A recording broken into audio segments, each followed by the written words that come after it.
Katika mwaka wa masomo ambao utakwenda kuanza Oktoba, wanufaika wanaotarajiwa kupata mikopo ni wanufaika 252,773.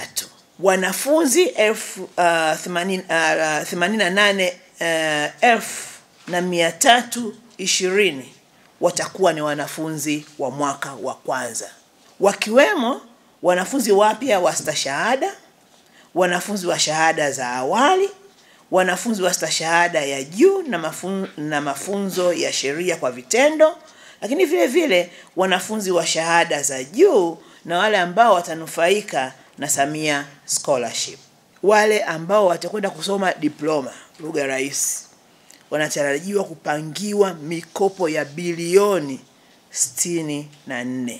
Mwaka 2023-24 serikali ilianzisha utoaji wa mikopo kwa wanafunzi wa ngazi ya stashahada katika maeneo 6 ya kipaumbele kama ifuatavyo: tiba na sayansi shirikishi, elimu na ualimu, madini na sayansi ya ardhi, usafiri na usafirishaji, uhandisi wa nishati na kilimo na ufugaji. Hayo ndiyo yalikuwa maeneo ya kipaumbele. Na vile vile katika mwaka huu mtaona katika mwongozo ni maeneo gani sasa yanaelekezwa kupewa mikopo katika ngazi ya diploma. Ni muhimu sana kila muombaji kuhakikisha kwamba anatunza nywila, neno la siri ya akaunti yake, lakini pia anatembelea akaunti yake mara kwa mara. Tunajua mazingira ya Tanzania, kuna wale ambao hawawezi kupata mtandao, wengi wanatumia internet cafe. Vijana na wale ambao wataenda kutuma maombi yao, hata kama unatumia internet cafe, basi uwe na ownership ya hiyo account na uwe unaifuatilia mara kwa mara.